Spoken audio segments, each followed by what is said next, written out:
చూడండి, పరిశుద్ధ గ్రంథమైన బైబిల్లో నుండి దేవుని వాక్యాన్ని చదువుకుంటే 37వ సంకీర్తన ఒక చక్కని ప్రాముఖ్యమైన విషయాన్ని మనం చదువుకున్నాం. 37వ సంకీర్తన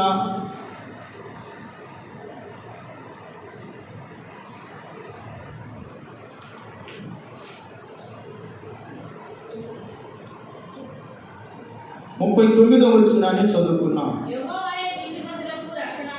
యెహోవాయే నీతిమంతులకు రక్షణ ఆధారము, బాధ కలిగినప్పుడు ఆయనే వారికి ఆశ్రయదుర్గము.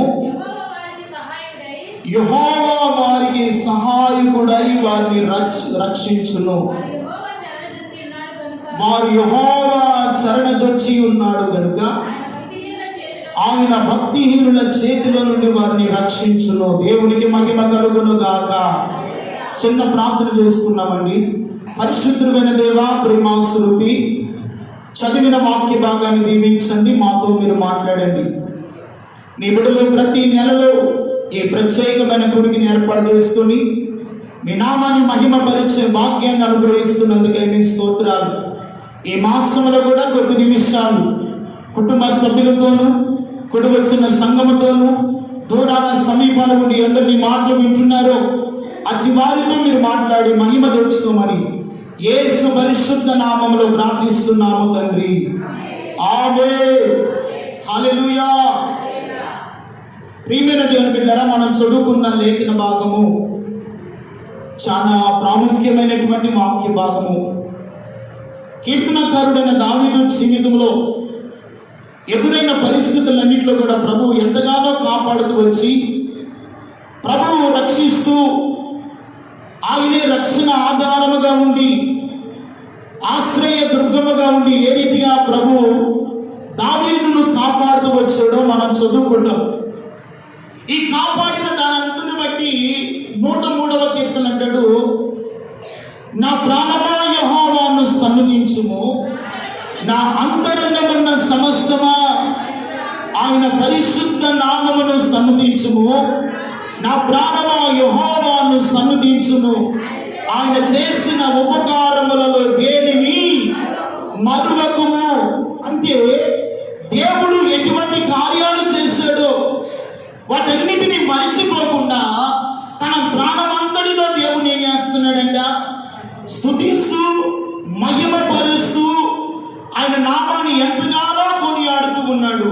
అయితే మంచిదండి, మనం చదువుకున్న వాక్య భాగాన్ని గమనించినట్లయితే ఈ 37వ కీర్తన 39వ వచనం, యెహోవాయే నీతిమంతులకు రక్షణాధారము, బాధ కలిగినప్పుడు ఆయనే వారికి ఆశ్రయ దుర్గము. ఏమి కలిగినప్పుడంట? బాధ కలిగినప్పుడు ఆయనే వారికి ఆశ్రయ దుర్గము. ఎవరికి రక్షణ ఆధారము? నీతిమంతులకు యెహోవా రక్షణ ఆధారము. బైబిల్ చెప్తుంది, నీతిమంతుడు లేడు, ఒక్కడును లేడు, అందరూ పాపము చేసి దేవుడు అనుగ్రహించిన మహిమను పొందలేకపోతున్నారండి. అయితే దేవుని వాక్యం అంటుంది కదా, యెహోవా నీతిమంతులకు రక్షణ ఆధారము, శ్రమ కలిగినప్పుడు వారికి ఆశ్రయదుర్గము, బాధ కలిగినప్పుడు ఆయన వారికి ఆశ్రయదుర్గము. అయితే ఈ రాత్రికాల సమయంలో ఈ వాక్య భాగంలో నుండి దేవుడు మనతో మాట్లాడబోతున్న ప్రాముఖ్యమైన విషయం ఏమిటంటే, బాధ కలిగినప్పుడు యెహోవా వారికి ఆశ్రయదుర్గము. ఇట్లా ఎలా ఉంటాడంట? ఆశ్రయముగా ఉంటాడు, ఆయనే దుర్గముగా ఉంటాడు, ఆయనే రక్షణ ఆధారముగా ఉంటాడు. నిజమే కదండి, దేవుడే మనకు రక్షణ ఆధారముగా ఉన్నాడు. కాబట్టి ఈ 2024వ సంవత్సరంలో గడిచిన 7 మాసాలు ప్రభువే మనకు రక్షణ ఆధారముగా ఉండి నడిపించాడు. ఎలాగున్నాడు ఆయన? రక్షణ ఆధారముగా ఉండి ప్రభువే మనల్ని నడిపించుకుంటూ వచ్చాడు, ప్రభువే మనల్ని కాపాడుతూ వచ్చాడు, ప్రభువే మనకు తోడై ఉన్నాడు, ప్రభువే మనలను మన కుటుంబాలను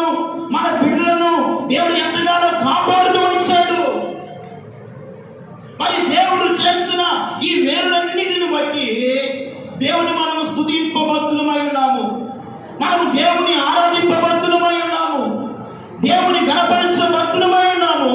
కనుకనే దావీదు వలె ఆయన చేసిన మేలుని ఎన్నడూ కూడా మనము మరవకూడదు.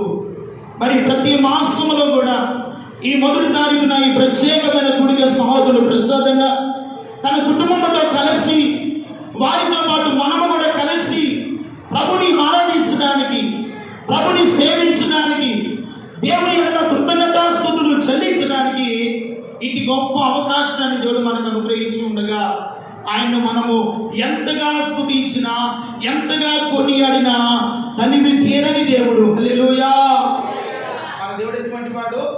తనివి తీరనేటువంటి దేవుడు అండి.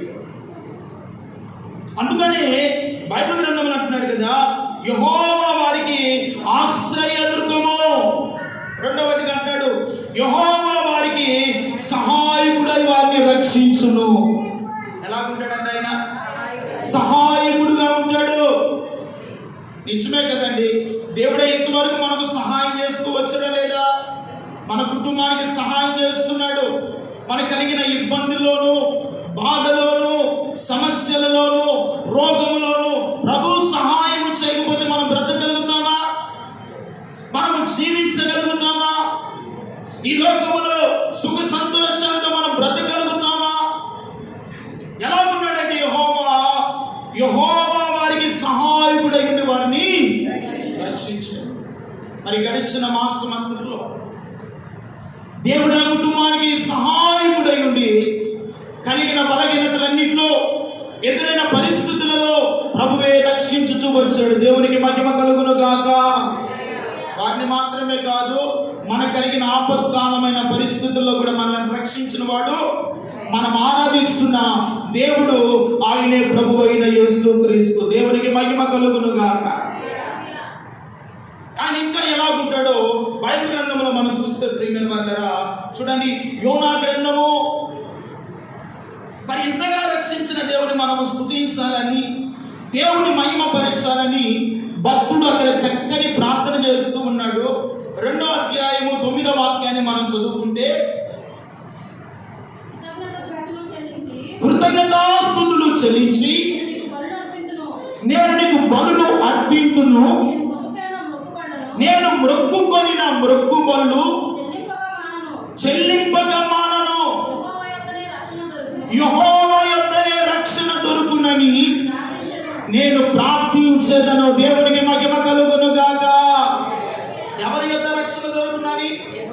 యెహోవా యొద్దనే రక్షణ దొరుకునని నేను యెహోవాకు ప్రార్థన చేసేదను. ఈ లోకములో రక్షణ దొరుకున్నట్లుగా, ఆయన క్షేమము మనకు దొరుకున్నట్లుగా ఎక్కడికి వెళ్ళినా రక్షణ అనేది దొరకదు. ప్రియమైన వారు, మనం ఎక్కడికి వెళ్ళినా క్షేమం అనేది దేవుడు ఇవ్వాలే కానీ, దేవుడు మనల్ని రక్షించాలే కానీ, లేకపోతే ఏ మానవుడు మనలను రక్షించలేడు, ఏ మానవుడు మనలను కాపాడలేడు, ఏ మానవుడు మన కుటుంబాన్ని పోషించలేడు. అందుకనే యోనా గ్రంథం అంటాడు, కృతజ్ఞతాస్తుతులు చెల్లించి నేను నీకు బలులు అర్పించదను, నేను మొక్కుకొనిన మొక్కుబళ్ళు చెల్లింపగా మానను. చూడండి, భక్తుడు అన్నాడు, నేను మొక్కుకొనిన మొక్కుబళ్ళు చెల్లింపగా మానను. ఆయన ఎంతని నాకు రక్షణ దొరుకునని నేను యెహోవాకు ప్రార్థన చేస్తూ ఉన్నాను. నిజమేనండి. భక్తులు ఎందరో వారి కలిగిన అపాయముల నుండి, వారి కలిగిన శోధనల నుండి, వారి కలిగిన పరిస్థితుల నుండి యెహోవా వారిని ఎలాగ రక్షించాడంటే ఉన్నతమైన క్షేమముతో వారిని రక్షించాడు. దేవుని స్తోత్రం కలుగును గాక. గడిచిన మాసంలో కూడా దేవుడు మనలను, మన కుటుంబాలను దేవుడే రక్షించాడు. దేవునికి మహిమ కలుగును గాక. దేవుడు రక్షించబోతే మనం బ్రతకగలుగుతామా? దేవుడే రక్షించాడండి. దేవుడే మనల్ని కాపాడుతూ వచ్చాడు. దేవుడే మనల్ని నడిపించుకుంటూ వచ్చాడు. దేవుడే మనల్ని పోషిస్తూ వచ్చాడు. దేవుడే మన బిడ్డలకు ఈ దినము వరకు ఆయన తోడై ఉన్నాడు. దేవునికి మహిమ కలుగును గాక.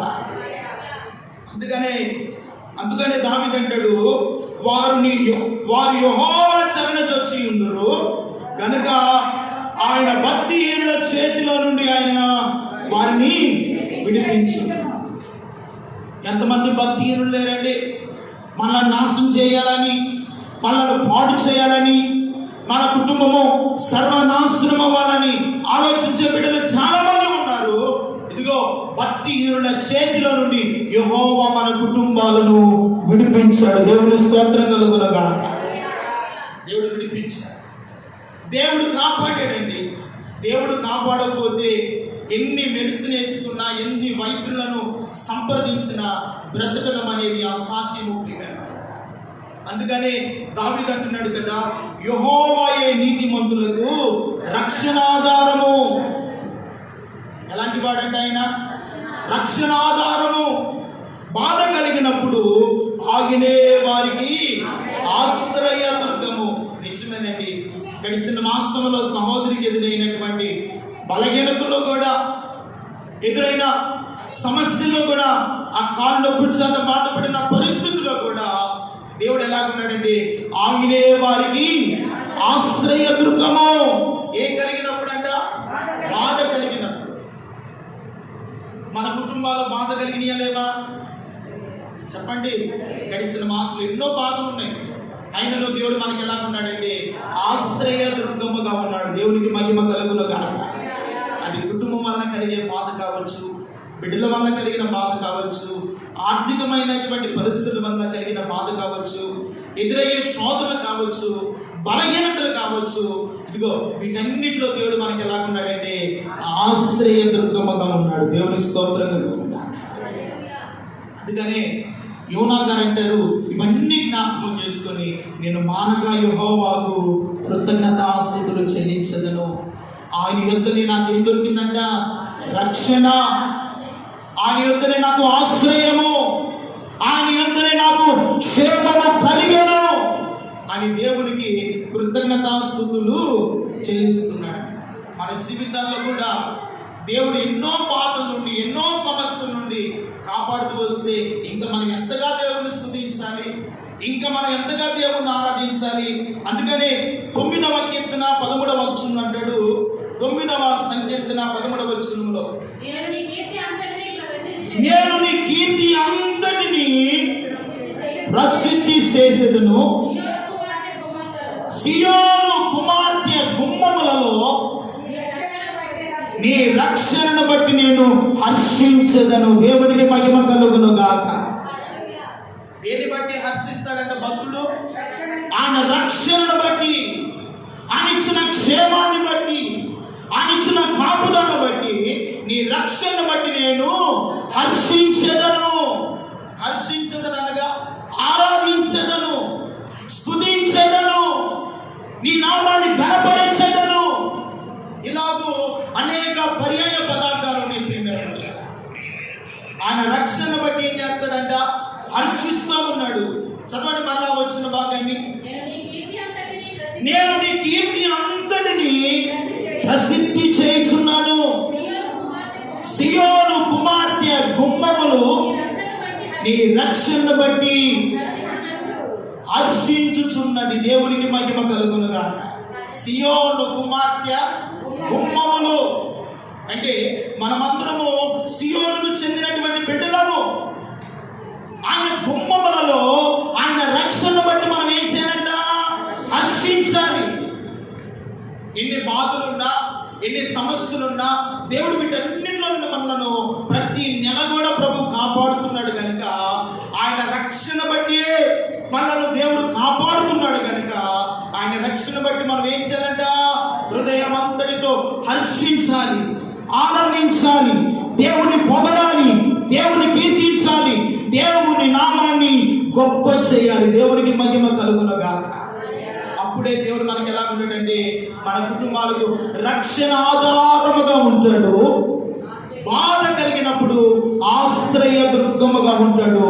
యెహోవాయే వారికి సహాయకుడై వారిని రక్షిస్తాడు. దేవునికి మహిమ కలుగునుగా. యెహోవాయే సహాయం. ఈ రోజున మరి ఉదయకాలం ముందు సహోదరి ఫోన్ చేసింది. మరి చిన్న కుమారుడు దిలీప్ కూడా 2 దినాల నుండి జ్వరము అయినప్పటికీ, దేవుడు బలహీనతలు ఉన్నప్పటికీ ఈ రీతిగా దేవుని స్తుతించగలుగుతున్నారంటే, దేవుని ఆరాధించగలుగుతున్నారంటే దేవుడే సహాయకుడై ఆ బిడ్డ కావలసిన స్వస్థతను కూడా దేవుడే అనుగ్రహించునుగాక. దేవుడు అనుగ్రహిస్తాడు, క్షేమం ఇస్తాడు. ఆయనే బాధ కలిగినప్పుడు ఎలా ఉంటాడు? ఆయన ఆశ్రయ దుర్గముగా. కాబట్టి మనం దేనికి భయపడనక్కర్లేదు.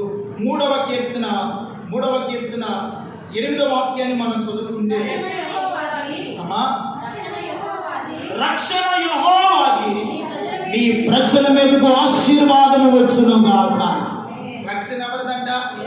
యెహోవాదే రక్షణ. నేను నా జ్ఞానాన్ని బట్టి రక్షించబడ్డాను అనుకోవడం కాదు. జ్ఞాని అంట మనుషులంటే తన జ్ఞానాన్ని బట్టి నేను రక్షించుకున్నాను, కాపాడుకున్నాను, ఈ పరిస్థితుల్లో నేను నా కుటుంబాన్ని తప్పించుకోగలిగాను. లేదండి, అది దేవుని సహాయం వల్లనే. అందుకని రక్షణ యెహోవాది, నీ ప్రజల మీదకు ఆశీర్వాదము వచ్చునుగాక. రక్షణ యెహోవాది. ఆనాడు రక్షకుడుగా దావీదులకు దేవుడు తోడుగా ఉన్నాడు కనుకనే గొలియాతు చేతి నుండి దావీదును దేవుడు ఏం చేశాడు? రక్షించాడు, కాపాడాడు. ఆజానుబాబుడు అండి. ఆ వ్యక్తి చేతిలో నుండి దావీదు బాలుడు, గొలియాతు బలం కలిగినటువంటి వాడు. చూడండి, వ్యత్యాసం చూస్తే యెహోవాయే రక్షణ యెహోవాదేనని, యుద్ధము యెహోవాదేనని యెహోవా సన్నిధిలో నిలబడ్డాడు కనుకనే దావీదు పక్షమున దేవుడు తోడుగా ఉండి శత్రుపై విజయాన్ని ఇచ్చాడు. దేవుని స్తోత్రం కలుగును గాక. చెప్పాలి, నా రక్షణ యెహోవాదే. అందుకనే రక్షణను మనము చాలా జాగ్రత్తగా కాపాడుకోవాలి. దేవుడిచ్చిన ఈ రక్షణ ఉన్నతమైనది. రక్షణ నువ్వు ఎంతగా కాపాడుకుంటావో ఆశీర్వాదము నీ మీదకు దిగి వచ్చునుగాక, నీ బిడ్డల మీదకు దిగి వచ్చునుగాక, నీ ఇంటిలో ఆశీర్వాదము కలుగునుగాక. రక్షణ యెహోవాది. చాలా మంది రక్షణ నిర్లక్ష్యం చేస్తారు. ఏమొదలే, బాప్తిసం పొందుకున్నాం కదా, ఆదివారం మందిరానికి వెళ్ళాం కదా, మిగతా రోజులు మనకి ఇష్టానుసారంగా బ్రతికితే ఏమవుతుంది అనుకుంటారు. లేదు, పొరపాటు దేవుని బిడ్డారా. ఆ రక్షణ నువ్వు నిర్లక్ష్యం చేస్తే తప్పించుకునడం అసాధ్యము. శ్రమ నుండి కాపాడబడతాము, రోగము నుండి తప్పించబడతాము. ఇరుగు ఇబ్బంది కలిగినప్పుడు ఆ రక్షణ గాని నువ్వు కాపాడుకోకపోతే నిన్ను కాపాడే నాదుడు ఎవడు కూడా ఉండడు. నిన్ను కాపాడే నాదుడు లేక అలవటీసు శ్రమ చేత, రోగము చేత నిన్ను నీవే బాధించుకుంటూ చాలా వేదన పడవలసిన పరిస్థితి రాకమునిపే రక్షణ ఎవరి రక్షణ వారు ఏం చేయాలంట? కాపాడుకోవాలి. రక్షణ నిర్లక్ష్యం చేస్తే ఆశీర్వాదాన్ని కోల్పోతాం, దీవెన కోల్పోతాం, సమాధాన స్థితిని కోల్పోతాం, నెమ్మదిని అనుభవించలేం, ఆరోగ్యకరంగా నివసించలేం. అందుకనే రక్షణ యెహోవాది, నీ ప్రజల మీదకు ఆశీర్వాదము వచ్చును. రక్షణ ఎవరిదే? ఎవరిది? నా రక్షణ నా ఇష్టం అనుకుంటే కాదు. నీవు నీ సొత్తు కాదు. మనం ఎవరికి సొత్తు అంట? యేసయ్య సొత్తు. దేవుని స్తోత్రం కలుగును గాక. ఆయన మనలను విలువ పెట్టి కొన్నాడు కనుక నీ రక్షణ నీ ఇష్టానుసారం ఉపయోగించడానికి కాదు, దేవుని నామ మహిమ కొరకు నీ రక్షణ నీవు కాపాడుకుందువు గాక. దేవుని నామ మహిమ కొరకు ఎవరి రక్షణ వారి కాపాడుకోవాలి, ఎవరి విశ్వాసాన్ని వారి కాపాడుకోవాలి, ఎవరి భక్తిని వారి కాపాడుకోవాలి, ఎవరి ప్రార్థనా జీవితాన్ని వారి కాపాడుకోవాలి. ఈ కడవరి కాలమందు నా ప్రాణమా తిను త్రాగమని నీ ఇష్టానుసారంగా బ్రతికేవనుకో, రక్షణ లేకపోతే నీ జీవితంలో సమస్తము కోల్పోతావు. దేవుని బిడ్డలారా, అందుకని యెహోవాయే నీతిమంతులకు రక్షణ ఆధారముగా ఎలాగన్నాడంట? భక్తిహీనులకు రక్షణ ఆధారంగా ఉంటానని చెప్పారా? అవిశ్వాసులకు రక్షణ ఆధారంగా ఉంటానని ప్రభు చెప్పాడా? ఎవరికి ఆధారంగా ఉంటాడు? నీతిమంతులు. నీతిమంతులు అనగా యేసు రక్తములో కడగబడి దేవుని వాక్యానుసారంగా, దేవుని విశ్వాస ప్రకారంగా ఆత్మీయతను కట్టుకుంటూ, పరిశుద్ధతను కాపాడుకుంటూ దేవుని సన్నిధిలో నివసించువారే నీతిమంతులు. వారికి మాత్రమే దేవుడు ఎలాగుంటాడంట?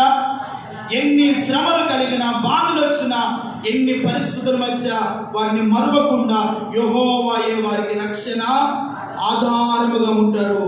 వారికి సహాయకుడై ఉండి వారిని రక్షిస్తాడు. నిజమేనండి, ఇంతవరకు దేవుడు మనకు సహాయకుడుగా ఉన్నాడు. మన కుటుంబాలకు కానీ మన బిడ్డలకు కానీ ఈ రాత్రి గుడిని ఏర్పాటు చేసుకున్న కుటుంబానికి కానీ దేవుడు సహాయకుడిగా ఉండి ప్రభు రక్షిస్తూ వచ్చాడు, ప్రభు కాపాడుతూ వచ్చాడు, ప్రభు నడిపిస్తూ ఉన్నాడు. కనుకనే ప్రియమైన వారా, రక్షణ గట్టిగా పట్టుకున్న వారి జీవితాల్లో వారి తలల మీదకు దేవుని ఆశీర్వాదము వస్తుందంట. ఒకవేళ రక్షణ నిర్లక్ష్యం చేస్తే, హెబ్రీయుల పత్రిక అంటాడు, ఇంత గొప్ప రక్షణ నిర్లక్ష్యం చేస్తే నీకు ఎలా రక్షణ కాపాడుకుంటూ నీతిమంతులుగా బ్రతుకున్నప్పుడే యెహోవా నీ ప్రజల మీదకు ఆశీర్వాదము దిగువచ్చునుగా. మరి ఈ రాత్రికాల సమయంలో ఈ మాసమంతా దేవుని ఆశీర్వాదము ప్రసాదన కుటుంబంలో కానీ మన కుటుంబాల్లో కానీ యెహోవా ఆశీర్వాదం ఉన్నట్లుగా రక్షణ మనము కాపాడుకుందాము గాక. ఏం కాపాడుకోవాలి? రక్షణ కాపాడుకోవాలి. ఆయన ఇచ్చినటువంటి విలువైన రక్షణ చాలా ఉన్నతమైనది. అందుకనే నీ రక్షణ బట్టి నేను హర్షించదను భక్తుడు చెప్తున్నాడు. దేని బట్టి హర్షిస్తాడంట? రక్షణ బట్టి హర్షిస్తాను, ఆనందిస్తాను, సంతోషిస్తాను. నీ నామమంతటిని బట్టి నీ కీర్తిని నేను ప్రసిద్ధి చేసేదనయ్యా. దేవునికి స్తోత్రం కలుగును గాక. ఇంతగా ప్రసిద్ధి చేయగలుగుతున్నాడంటే దావీదు, ఆయన రక్షణ ఎంత గొప్పదో దావీదు ఎరిగి ఉన్నాడు. దేవుని స్తోత్రం కలుగును గాక. ఆ రక్షణ ఎంత బలమైనదో నువ్వు ఎరిగి ఉంటే రక్షణ ఎన్నడూ కూడా ప్రాణం పోయినా రక్షణ నువ్వేం చేయవు, నిర్లక్ష్యము చేయవు. ఆ రక్షణ కాపాడుకొని ప్రభుతో ప్రయాణాన్ని కొనసాగించగలుగుతావు. దేవుని స్తోత్రం కలుగును గాక. ప్రభుతో నీ ప్రయాణం కొనసాగించబడుతూ ఉంటే ఇదిగో ఒకటి, యెహోవా వారికి బాధ కలిగినప్పుడు ఆశ్రయదుర్గముగా ఉంటాడు. రెండవదిగా ఎలా ఉంటాడంట? సహాయకుడై వారిని రక్షిస్తాడు. మూడవదిగా ఆయన ఎంతగా సహాయం చేస్తాడు అనుకునే భక్తుడైన యోనా అంటున్నాడు, మానక యెహోవాకు నేను కృతజ్ఞతాస్తుతులు చెల్లించదను. రక్షణ యెహోవా ద్వారానే నాకు కలిగినని ప్రార్థన చేశాడు. దేవుని స్తోత్రం కలుగును గాక. ఎవరి ద్వారా కలిగిందంట? నిజమేనండి. ఆ భయంకరమైన ఉపద్రవములో నుండి కేకలు వేసిన యోనా మొరను దేవుడు విన్నాడు కనుకనే ఆ ఉపద్రవముల నుండి దేవుడు రక్షించాడు. దేవునికి స్తోత్రం కలుగును గాక. రోజున ఎన్నో ఉపద్రవం కలిగినటువంటి బాధలు, శ్రమలు, కష్టాల నుండి నిన్ను రక్షిస్తున్నవాడు ఎవరు? దేవుడే కదా. ఆయన బట్టి నువ్వు స్తుతించాలా లేదా? మానగా యెహోవాకు ప్రార్థన చేయాలా లేదా? ఆయనకు కృతజ్ఞమై ఉండాలా లేదా? అందుకనే నీ రక్షణ బట్టి నేను దినమెల్లా హర్షించదను. దేవునికి మహిమ కలుగును గాక. దేని బట్టి హర్షిస్తున్నాడంట? రక్షణ బట్టి దేవుని సన్నిధిలో హర్షిస్తూ ఉన్నాడు, ఆనందిస్తూ ఉన్నాడు. కనుకనే దావీదును దేవుడు అనేక విధాలుగా ప్రభు కాపాడుతూ వచ్చాడు. దేవుని స్తోత్రం కలుగును గాక. ఈ మాసంలో కూడా సహోదరుడు ప్రసాదను, తన సతీమణిని, వారికి ఇచ్చిన 2 కుమారులను దేవుడు తన కృపలో వారికి కలిగిన బాధలోను, ఆర్థిక సమస్యలలోను, బలహీనతల్లోను ప్రభువే ఆశ్రయదుర్గముగా నిలుచును గాక. ప్రభువే సహాయకుడుగా నిలుచును గాక. ప్రభువే వారి మీదకు ఆశీర్వాదమును పంపించును గాక. క్షేమమును విస్తరింప చేయును గాక. దేవుడు వారి మీదకే కాదు, మన కుటుంబాల మీద కూడా దేవుని కృపా సమాధానములు దిగివచ్చును గాక. దేవుని కృపా సమాధానములు ఉంచితే ఈ మాసమంతలో మన కలిగే బాధలోను, శ్రమలోను మనకు ఆశ్రయదుర్గం ఎవరు ఉండబోతున్నారు? మనం ఆరాధిస్తున్న దేవుడే మనకు మహాదుర్గముగా ఉండబోతున్నాడు. దేవుని స్తోత్రం కలుగును గాక. ఎలా ఉండబోతున్నాడు అంటే ఆయన మహాదుర్గముగా ఉండబోతున్నాడు. ఎలాగుంటాడంటే మహాదుర్గముగా. యెషయా గ్రంథము 33 అధ్యాయము 2వ వాక్యాన్ని చదువుకుంటే, 33 అధ్యాయము, యెహోవా నీ కొరకు కనిపెట్టుకొనుచున్నాము, మా యందు కరుణింపుము, ఉదయ కాలమున నీవు బాహువుగాను ఆపత్కాలములలో రక్షణ ఆధారముగాను ఉండుము. దేవునికి స్తోత్రం కలుగును గాక. ఏ కాలం ఉందంటే ఆపత్కాలంలో రక్షణ ఆధారముగా ఉండుము, ఉదయ కాలమందు వారికి బాహు బాహువును మన కుటుంబం మీద చాపునుగాక. దేవుడు ప్రతి ఉదయ కాలమందు తన కృపతో మనను తృప్తిపరచునుగాక. ప్రతి ఉదయం ప్రతి రాత్రి దేవుడు ఆపద కలిగినప్పుడు వారి రక్షణ ఆధారంగా నిలుచునుగాక. బాధ కలిగినప్పుడు, ఆపద కలిగినప్పుడు దేవుడే మాసమంతా మనకు రక్షణ ఆధారముగా ఉండి, ఆశ్రయదుర్గముగా ఉండి, ప్రతి ఉదయమున ఆయన తన కృపతో మనల్ని తృప్తిపరిచి, మనకు తన బాగును తోడుగా ఉంచి, ప్రస్తుత కుటుంబాన్ని కానీ, సంఘాన్ని కానీ, మన బిడ్డలను కానీ, మన కలిగిన సమస్తాన్ని ప్రభువే రక్షణ ఆధారముగా ఉండి, ప్రభువే మనలను ఈ మాసమంతా నడిపించునుగాక. ఈ మాసమంతా దేవుడు మన కుటుంబాలకు తోడైనుగాక. దేవుడు తోడుగా ఉంటే అపాయం మన ఎదుగు రాదు, కీడు మన ఎదుగు రాదు, శోధన మన కుటుంబాలు దరి చేరదు. రోగము కలిగిన ఆయన స్వస్థపరిచే దేవుడుగా ఉన్నాడు. ఏం కలిగినా, రోగము కలిగిన ఆయన బిడ్డలకు రక్షణ ఆధారంగా ఉంటాడు కనుక రోగము కలిగిన వారిని ఏం చేస్తాడంటే ఆయన స్వస్థపరుస్తాడు, బాగు చేస్తాడు, వారి బలహీనతల నుండి విడిపిస్తాడు. కనుక మన జీవితాల్లో దావీదు వలె 103వ కీర్తన అంటాడు, నా ప్రాణమా యెహోవాను సన్నుతించు, ఆయన చేసిన ఉపకారములలో ఏనిని మరవకు. మరి ప్రతి నెలలో కూడా ఈ గుడిని ఏర్పాటు చేసుకొని ఆయన చేసిన మేలు మరవకుండా ఈ ప్రత్యేకమైన గుడిని ఏర్పాటు చేసుకొని దేవుని స్తుతిస్తున్నారంటే చాలా గొప్ప విషయం.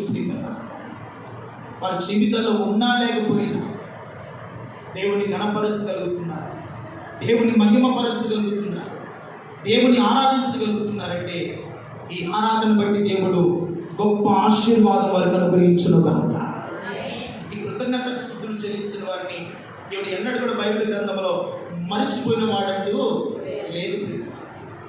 అందుకని 116వ కీర్తన 12 వచ్చినట్లు, యెహోవా నాకు చేసిన ఉపకారములకు నేను ఆయనకు ఏమి చెల్లించదను? రక్షణ పాత్రను చేతపుచ్చుకొని యెహోవా నామమున ప్రార్థన చేస్తాను. నిజమేనండి, ఆయన రక్షణ అనే పాత్ర ఇక్కడ కూడా ఏమొచ్చింది? ఆయన రక్షణ అనే పాత్రను చేతపుచ్చుకొని యెహోవా నామమున, ఇదిగో ఈ మాసమంతా కూడా దేవుడు ఇచ్చిన రక్షణ పాత్రను కాపాడుకుంటూ యెహోవా నామమున ప్రార్థన చేస్తూ మన ఆత్మీయతను కొనసాగించుకుందాముగాక. ఆయన రక్షణ పాత్రను కాపాడుకుంటూ ఆయనతో సహవాసం చేస్తూ ఆయన సన్నిధిలో జీవిస్తూ ఆయనకు కృతజ్ఞతాస్తుతులు చెల్లిస్తూ ఆయన నామం అంతటి బట్టి ఆయన సన్నిధిలో హర్షిస్తూ ఆరాధిస్తూ మహిమపరుస్తున్నప్పుడు మన ద్వారా దేవుడు మహిమపరచబడతారు. తద్వారా దేవుడు మన కుటుంబాలకు తగిన క్షేమమును, ఆరోగ్యమును, ఆశీర్వాదాన్ని దేవుడే అనుగ్రహించునుగాక. ఆమేన్. అట్టి కృప పరిశుద్ధాత్మ దేవుడు ఈ రాత్రి గుడిని ఏర్పాటు చేసుకున్న కుటుంబానికి, ఈ స్థలంలో గుడి వచ్చిన మనకును, ఈ మాసమంతా దేవుడు బాధ కలిగినప్పుడు మనందరికీ ఆశ్రయమా దుర్గముగా ఉండునుగాక. తల వంచండి, ప్రార్థన చేసుకో. తల వంచండి.